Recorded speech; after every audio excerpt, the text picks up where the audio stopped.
आप सभी विद्यार्थियों का अभिलाषा हिंदी एकेडमी में एक बार फिर से हार्दिक अभिवादन। हम देख रहे थे टीजीटी पीजीटी के प्रीवियस ईयर्स के पेपर।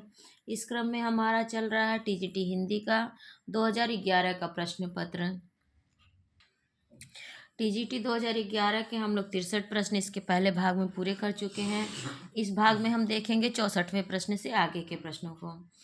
लेकिन वे प्रश्न पत्र शुरू करने से पहले आप सभी से रिक्वेस्ट है, यदि पहली बार चैनल पर आए हैं या अभी तक चैनल को सब्सक्राइब नहीं किया तो ज़रूर सब्सक्राइब कर लीजिए और अपने एजुकेशनल ग्रुप में और अपने दोस्तों में ज़रूर शेयर करें।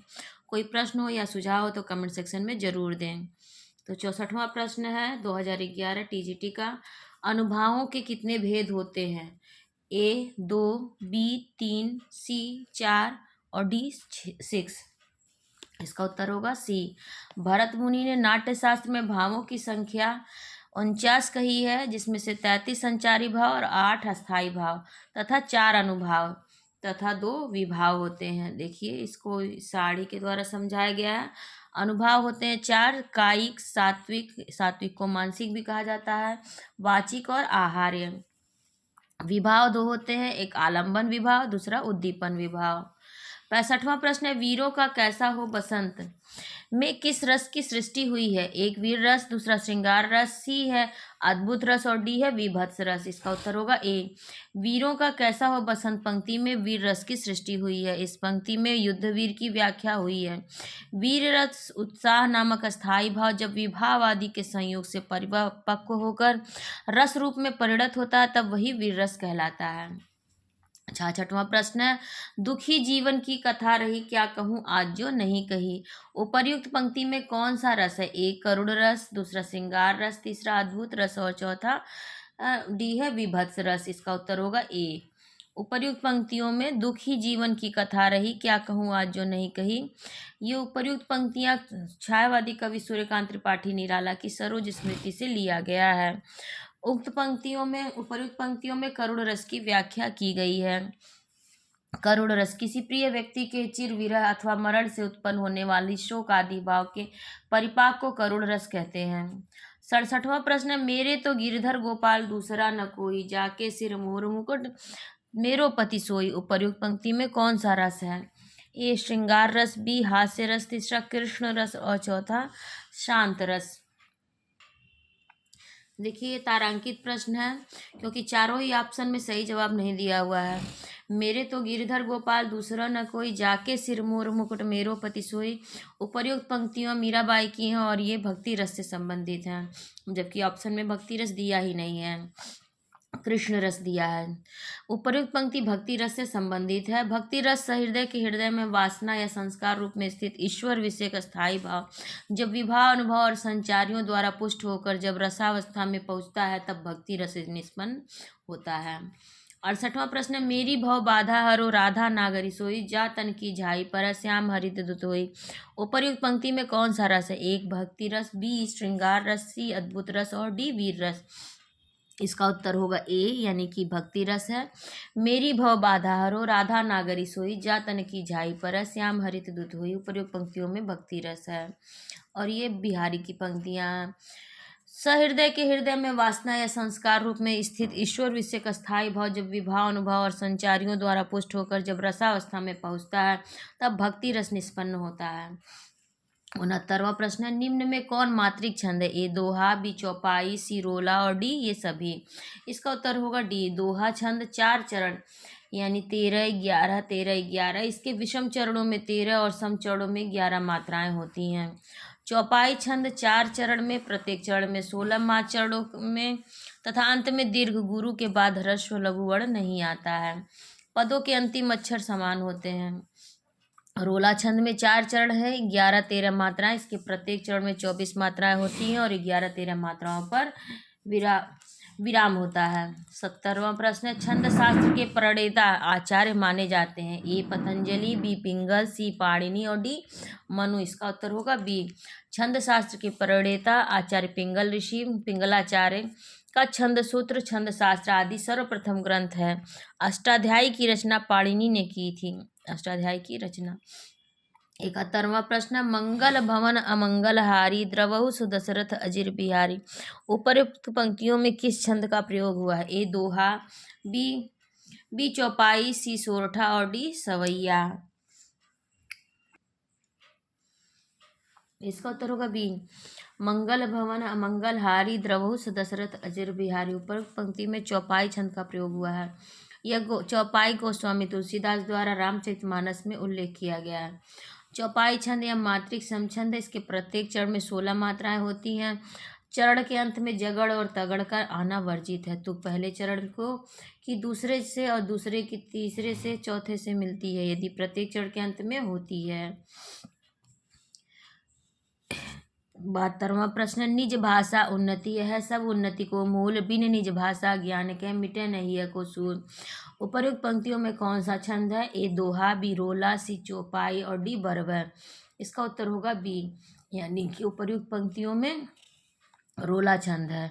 निज भाषा उन्नति है सब उन्नति को मूल, बिन निज भाषा ज्ञान के मिटे नहीं है कौशल। उपर्युक्त पंक्तियां रोला छंद में हैं। यह पंक्ति गद्य साहित्य के जन्मदाता भारतेंदु हरिश्चंद्र ने लिखा है। इसमें भारतेंदु जी ने अपनी भाषा की महत्ता को सर्वोत्तम बताया है। 73वां प्रश्न, सूर सूर तुलसी शशि उडगन केशव दास और कवि खद्योत समझह तह करे प्रकाश। इन पंक्तियों में किस अलंकार का प्रयोग हुआ? ए अनुप्रास, बी यमक, सी उत्प्रेक्षा, डी विरोधाभास। इसका उत्तर होगा डी सूर सूर तुलसी शशि उडगन केशव दास और अब के कवि खद्योत समझह तह करे प्रकाश। उपर्युक्त पंक्तियां प्रस्तुत पंक्तियों में विरोधाभास अलंकार का प्रयोग हुआ है। विरोधाभास अलंकार जहाँ विरोध न होते हुए भी विरोध का आभास दिया जाए वहाँ विरोधाभास अलंकार होता है। 74वां प्रश्न, नील परिधान बीच सुकुमार खुल रहा मृदुल अधखुला अंग, खिला हो ज्यों बिजली का फूल, मेघ बन बीच गुलाबी रंग। उपर्युक्त पंक्तियों में कौन सा अलंकार है? ए उत्प्रेक्षा, बी श्लेष, सी रूपक और डी उपमा। इसका उत्तर है ए नील परिधान बीच सुकुमार खुल रहा मृदुल अधखुला अंग, खिला हो जो बिजली का फूल, मेघ बन बीच गुलाबी रंग। इन पंक्तियों में उत्प्रेक्षा अलंकार का प्रयोग हुआ है। यह छायावादी प्रवर्तक कवि जयशंकर प्रसाद की कालजयी महाकाव्य कामायनी से लिया गया है। उत्प्रेक्षा अलंकार उपमेय प्रस्तुत में कल्पित उपमान अप्रस्तुत की संभावना को उत्प्रेक्षा अलंकार कहते हैं। 75वां प्रश्न, चरण कमल बंधव हरिराय में कौन सा अलंकार है? ए यमक, बी रूपक, सी श्लेष और डी अनुप्रास। इसका उत्तर होगा बी चरण कमल बंधव हरिराय पंक्ति में रूपक अलंकार का प्रयोग हुआ है। रूपक अलंकार उपमेय या उपमान का आरोप या उपमान और उपमेय का भेद ही रूपक है। इसका एक उपमेय को उपमान का रूप देना, दूसरा वाचक पद का लोप होना और तीसरा है उपमेय का भी साथ साथ वर्णन होना। ये उपमान के लक्षण हैं, अरे रूपक के लक्षण हैं। बिहारी 76वां प्रश्न है, बिहार की राजधानी पटना किस बिहारी बोली क्षेत्र में स्थित है? ए मैथिली, बी भोजपुरी, सी मगही और डी आंगिका। इसका उत्तर होगा सी मगध प्रांत की बोली को मगही कहते हैं। पटना, गया, हजारीबाग, भागलपुर तथा मुंगेर आदि स्थानों पर मगही बोली जाती है। मैथिली वैशाली, विदेह तथा अंग जनपद की संयुक्त प्रांत की बोली है। दरभंगा, मुजफ्फरपुर, पूर्णिया, उत्तरी मुंगेर तथा उत्तर भागलपुर के जिलों में मैथिली बोली जाती है। भोजपुरी शाहाबाद, छपरा, चंपारण, गोरखपुर, बलिया तथा बनारस आदि क्षेत्रों में बोली जाती है। 77वां प्रश्न, खड़ी बोली की पहली रचना है। ए प्रेम सागर, बी नासिकेतोपाख्यान, सी ढोला मारू राधुआ और डी आशिका। इसका उत्तर होगा ए। हिंदी साहित्य में अमीर खुसरो को हिंदी खड़ी बोली का आदि कवि कहा जाता है। अमीर खुसरो की रचनाएं हैं पहेलियाँ, मुकरियाँ, दो सुखने, गजल, खाइनुल फतूह, नूर सिमेहर, आशिका, किरान, उर्स शादेन आदि हैं। प्रेम सागर 1910 में लल्लूलाल की रचना है तथा इसे खड़ी बोली की पहली रचना मानी जाती है। नासिकेतोपाख्यान चंद्रावली सदल मिश्र की रचना है जो यजुर्वेद के आधार पर कठोपनिषद में वर्णित नचिकेता की कथा को आधार बनाकर खड़ी बोली में गद्य में है। ढोला मारू राधुआ 11वीं सदी में कुशल लाभ नामक एक कवि द्वारा रचित एक प्रसिद्ध प्रेम काव्य है। 78वां प्रश्न है, पश्चिमी हिंदी के अंतर्गत कौन सी बोली नहीं आती है? ए छत्तीसगढ़ी, बी गौरवी, सी बुंदेली और डी छत्तीसगढ़ी। छत्तीसगढ़ी 2 बार दे दिया है, ए और डी दोनों में। इसका उत्तर होगा बी। खड़ी बोली कौरवी ब्रजभाषा, हरियाणवी बुंदेलवी तथा कन्नौजी पश्चिमी हिंदी भाषा की बोलियां हैं, जबकि अवधी बघेली तथा छत्तीसगढ़ी पूर्वी हिंदी उपभाषा की बोलियां हैं। 79वां प्रश्न, पश्चिमी हिंदी की कितनी बोलियां हैं? ए है 3, बी है 5, सी है 4 और डी है 2। इसका उत्तर होगा बी, अर्थात 5 बोलियां हैं। पश्चिमी हिंदी की उपभाषा की बोलियों की संख्या 5 है। पूर्वी हिंदी की 3 है, राजस्थानी की 4, पहाड़ी हिंदी की 2 और बिहारी हिंदी की 3 बोलियां हैं। 80वां प्रश्न, बनाफरी किसकी उपबोली है? ए बुंदेली, बी छत्तीसगढ़ी, सी बघेली और डी कन्नौजी। इसका उत्तर होगा सी, बघेली। बनाफरी बघेली की बोली। बुंदेली पश्चिमी हिंदी उपभाषा की बोली है। बुंदेली की उपबोली बनाफरी, पावरी, लोधांती, निभट्ठा आदि हैं। छत्तीसगढ़ी बोली की उपबोली है खटलाटी, लरिया है। बघेली बोली की उपबोली है रिवाई तथा निबट्टा। 81वां प्रश्न है, सिंधी भाषा का संबंध किससे है? ए पैसाची, बी प्राचर, सी मगही और डी सौरसेनी से। इसका उत्तर होगा बी, सिंधी भाषा का संबंध ब्राचर से है। देखिए अपभ्रंश दिया हुआ और आधुनिक भाषाएं, इसमें कौन कौन किस अपभ्रंश से कौन सी भाषा का विकास हुआ है?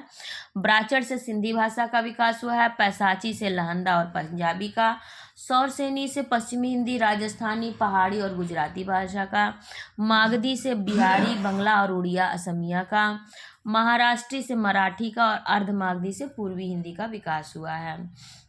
82वां प्रश्न है, हिंदी किस परिवार की भाषा है? एक सामी हामी, दूसरा बी भारोपीय, सी काकेसी और डी पापुई। इसका उत्तर होगा बी, हिंदी भाषा भारोपीय भारत यूरोप परिवार के अंतर्गत आती है। इसका भौगोलिक क्षेत्र यूरोप एशिया है। सामी हामी परिवार तथा काकेरी परिवार का भौगोलिक क्षेत्र यूरेशिया है। पापुई का भौगोलिक क्षेत्र प्रशांत महासागर भूखंड है। 83वां प्रश्न, कौरवी भाषा का उदय किससे हुआ है? ए पश्चिमी हिंदी, बी राजस्थानी, सी पूर्वी हिंदी और डी बिहारी से। इसका उत्तर होगा ए, अर्थात कौरवी भाषा का उदय पश्चिमी हिंदी से हुआ है। अभी हम लोग ने ये व्याख्या देख चुका है, इसलिए इसको मैं आगे बढ़ा रही हूँ। 84वां प्रश्न, निम्नलिखित में से कौन देशज शब्द है? ए जूता, बी कीमत, सी हैजा और डी देहात। इसका उत्तर होगा ए, जूता इसमें से देशज शब्द है। हैजा विदेशी शब्द है, अरबी भाषा से आया है। कीमत भी विदेशी शब्द है, ये अरबी भाषा से आया है। और देहात विदेशी भाषा का शब्द है, ये फारसी से आया है। 85वां प्रश्न है, दशानन निम्नलिखित में से कौन सा शब्द है? ए रूढ़, बी योग रूढ़, सी यौगिक और डी इनमें से कोई नहीं। इसका उत्तर होगा बी, योग रूढ़ शब्द ऐसे शब्द जो यौगिक तो होते हैं पर अर्थ के विचार से अपने सामान्य अर्थ को छोड़ किसी परंपरा से विशेष अर्थ के परिचायक हैं, योग रूढ़ कहलाते हैं। जैसे दशानन, लंबोदर, चक्रपाणी इत्यादि। यौगिक शब्द ऐसे शब्द हैं जो दो शब्दों के मेल से बनते हैं और जिनके खंड सार्थक होते हैं, यौगिक कहलाते हैं। जैसे आग बबूला, दूध वाला, घुड़सवार इत्यादि। रूढ़ शब्द जिन शब्दों के खंड सार्थक न हो उन्हें रूढ़ कहते हैं। जैसे ना और का और न अर्थहीन है। नाक और कान ये दोनों रूढ़ शब्द होंगे, लेकिन इनको अलग अलग करने पर इनके सार्थक खंड नहीं हो सकते हैं, इसीलिए इन्हें रूढ़ शब्द कहते हैं। 86वां प्रश्न, निम्नलिखित में से कौन सा मूर्धन्य ध्वनि नहीं है? ए ट, बी ठ, सी ढ और डी अढ़ा। तो ऋतु रषणा मूर्धा होता है। इसमें से ढ़ा, जो कि इसकी व्याख्या देखिए, मूर्धन्य ध्वनियाँ वे ध्वनियाँ होती हैं जो मूर्धा और जीभ के स्पर्श वाले वर्ण होते हैं। जैसे ऋतु रषणा मूर्धा, इसका सूत्र है त्र र श तथा ट वर्ग, ट ठ ड ढ अड़ा और श, जबकि ढ ढ द्विगुण व्यंजन है, इनकी ध्वनि को अयोगवाह कहते हैं। 87वां प्रश्न, निम्न में से कौन एक अल्प प्राण है? ढ ढ को द्विगुण व्यंजन कहते हैं, इन्हें अयोगवाह नहीं बल्कि अंग आह को अयोगवाह कहते हैं। ढ ढ को द्विगुण व्यंजन ही कहते हैं। 87वां प्रश्न, निम्न में से कौन एक अल्प प्राण ध्वनि है? क, ख, घ और ध। इसका उत्तर होगा ए, यानी कि अल्प प्राण ध्वनि है क। जिनके उच्चारण में श्वास पूर्व से अल्प मात्रा में निकले और जिसमें हकार जैसी ध्वनि नहीं होती उन्हें अल्प प्राण कहते हैं। प्रत्येक वर्ग का पहला, तीसरा और पांचवा वर्ण अल्प प्राण व्यंजन होता है। जैसे क ख, अंगा च ज, इया ट ठ, अड़ा त द न प ब म। अंतस्थ वर्ण होते हैं य र ल व भी, ये अंतस्थ वर्ण भी अल्पप्राण में आते हैं। महाप्राण होते हैं जिनके उच्चारण में हकार जैसी ध्वनि विशेष रूप से रहती है और श्वास अधिक मात्रा में निकलती है, उन्हें महाप्राण व्यंजन कहते हैं। जैसे प्रत्येक वर्ग का दूसरा और चौथा वर्ण तथा समस्त उष्ट वर्ण महाप्राण होते हैं। जैसे ख, घ, छ, झ, ठ, ढ, थ, ध, फ, भ, श, स, ह आदि। 88वां प्रश्न, देवनागरी लिपि का विकास किससे हुआ? ए खरोष्ठी, बी ब्राह्मी, सी कीलाक्षर और डी हेरीग्लिफिक। इसका उत्तर होगा बी। भारत में प्राचीन समय में 3 लिपियां प्रचलित थीं। ए सिंधु घाटी लिपि, बी खरोष्ठी लिपि, सी ब्राह्मी लिपि। देखिए ब्राह्मी लिपि से 2 भाषाओं का विकास हुआ, ब्राह्मी लिपि और उत्तर ब्राह्मी लिपि। दक्षिण ब्राह्मी लिपि और उत्तर ब्राह्मी लिपि। दक्षिणी में तेलुगु, तमिल, कन्नड़ लिपियों का विकास हुआ और उत्तरी शैली से गुप्त लिपि जो कि 4वीं-5वीं सदी में रही, उससे सिद्ध मातृका या कुटिल लिपि का विकास हुआ। ये दो भागों में बटी। देवनागरी लिपि जो कि जिसका विकास 9वीं सदी में हुआ और दूसरी शारदा लिपि जिसका विकास 10वीं सदी में हुआ। 89वां प्रश्न, देवनागरी लिपि में स्वर वर्णों की संख्या है? ए है 11, बी है 12, सी है 13 और डी है 14। इसका उत्तर है ए।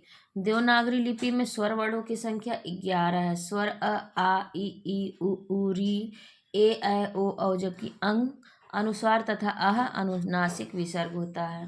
90वां प्रश्न, देवनागरी लिपि मूलतः क्या है? ए वर्णात्मक, बी अक्षरात्मक, सी चित्रात्मक और डी प्रतीकात्मक। इसका उत्तर होगा बी। देवनागरी लिपि आंशिका है, आक्षरिक है। देवनागरी में एक वर्ण के लिए ध्वनि है, अर्थात प्रत्येक अक्षर उच्चरित होते हैं।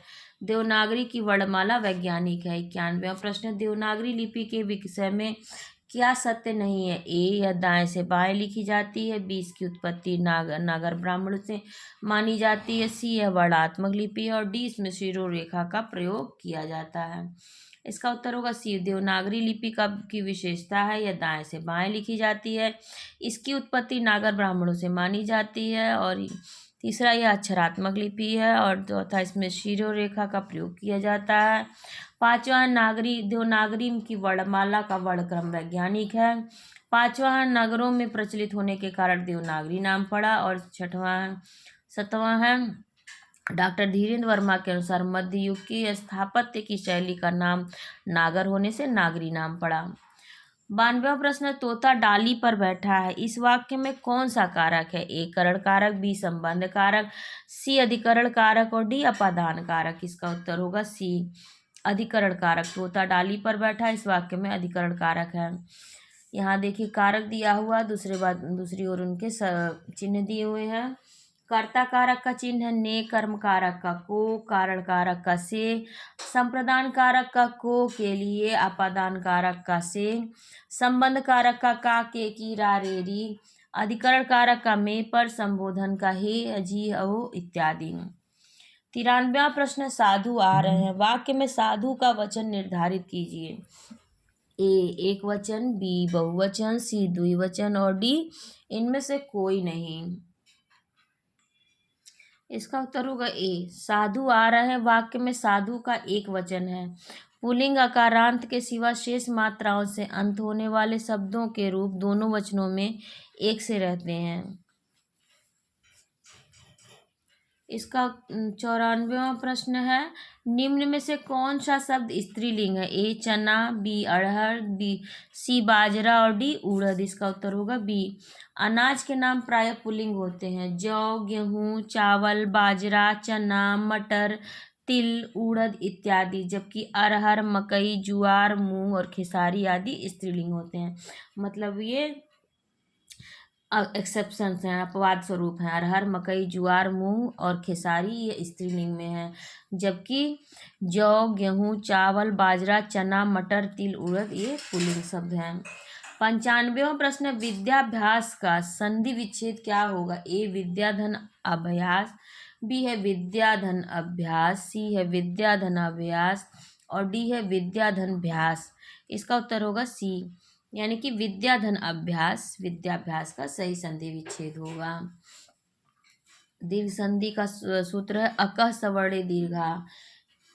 सबको पता होगा, इसको मैं छोड़ रही हूँ। 96वां प्रश्न, नील गाय में कौन सा समास है? ए तत्पुरुष, बी अव्ययी भाव, सी कर्मधारय, डी द्वंद्व।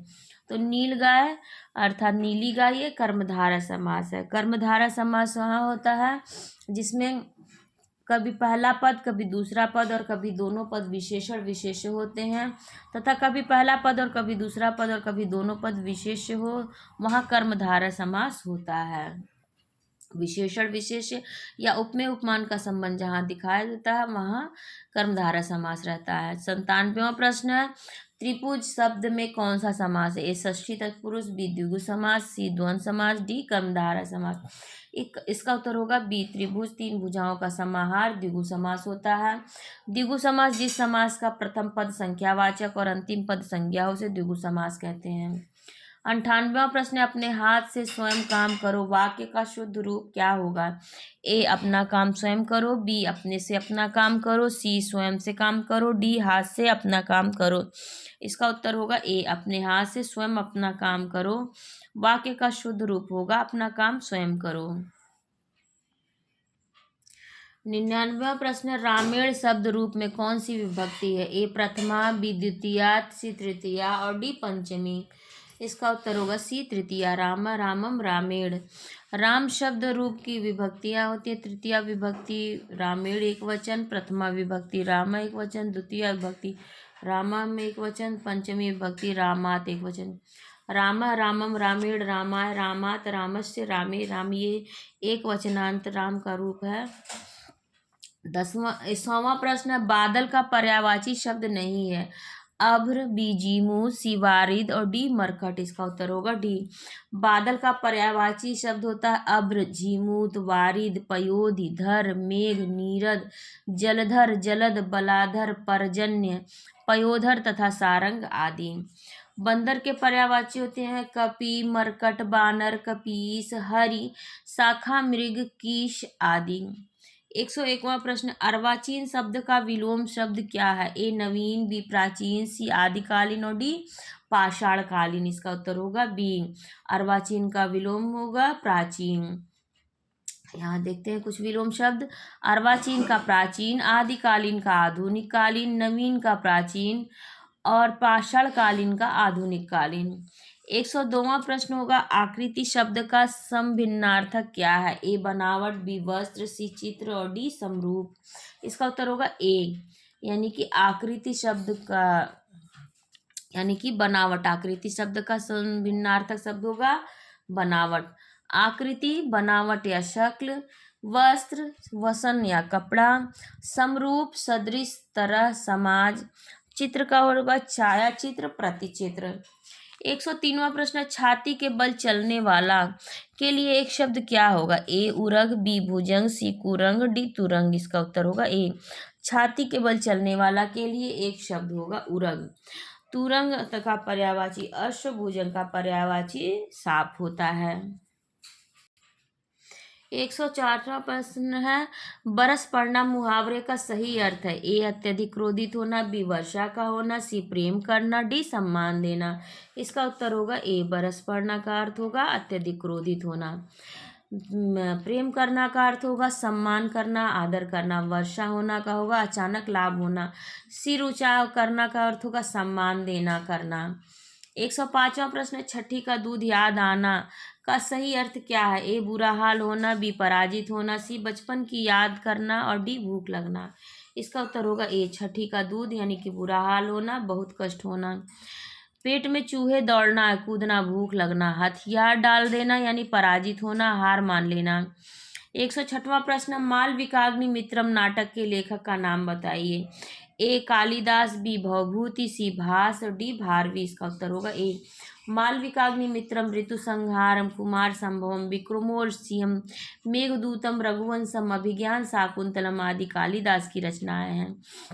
प्रतिज्ञा, योगंध नारायण, स्वप्न वासो दत्तम उरुभंग कर्णभार पंचरात्र दूत वाक्य बालचरित धूत घटोत्कच मध्यम व्यायोग प्रतिमा नाटकम अभिषेक नाटकम अभिमारक तथा चारुदत्त आदि भास के नाटक हैं। मालती माधवम महावीर चरितम तथा उत्तर रामचरितम आदि भवभूति के नाटक हैं। किरातार्जुनियम भारवी की रचना है। 107वां प्रश्न है, निम्न इसमें से कौन सी रचना कालिदास की नहीं है? ए अभिज्ञान शाकुंतलम, बी मालविकाग्निमित्रम, सी विक्रमोर्वशीयम और डी प्रतिमा नाटकम। तो इसका उत्तर होगा डी प्रतिमा नाटकम, इसमें से कालिदास की रचना नहीं है।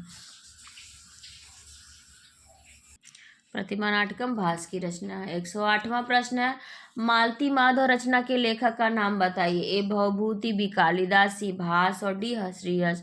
इसका उत्तर होगा ए मालती माधवम महावीर चरितम तथा उत्तर रामचरितम आदि भवभूति के नाटक हैं। अभी हम इस देख चुके हैं कालिदास के नाटकों को और भास के नाटकों को, इसलिए मैं इसके आगे बढ़ रही हूँ। 109वां प्रश्न है, इनमें से कौन सी रचना भारवी की है? ए अभिज्ञान शाकुंतलम, बी रघुवंशम महाकाव्यम, सी दस कुमार चरितम और डी किरातार्जुनियम। इसका उत्तर होगा डी किरातार्जुनियम महाकवि भारवी की रचना है, जबकि अभिज्ञान शाकुंतलम, रघुवंशम महाकाव्यम, मेघदूतम, ऋतुसंहारम, कुमार संभवम, मालविकाग्निमित्रम तथा विक्रमोर्वशीयम आदि कालिदास की रचनाएं हैं। दस कुमार चरितम द्विसंधान काव्य, काव्यादर्श, अवंती सुंदरी कथा, छंदो विचित, कला परिच्छेद आदि आचार्य दंडी की रचनाएं हैं। 110वां प्रश्न, शिशुपाल वध के लेखक का नाम बताइए। ए माघ, बी कालिदास, सी हर्ष और डी भास। इसका उत्तर होगा ए शिशुपाल वध महाकवि की रचना है, जबकि नैषधीय चरितम श्रीहर्ष की रचना है। ऋतुसंहार, कुमार संभवम, मालविकाग्निमित्रम, विक्रमोर्वशीयम, मेघदूतम, रघुवंशम, अभिज्ञान शाकुंतलम आदि कालिदास की रचनाएं हैं। मैं इसे छोड़ रही हूँ क्योंकि इसकी व्याख्या हम पहले देख चुके हैं।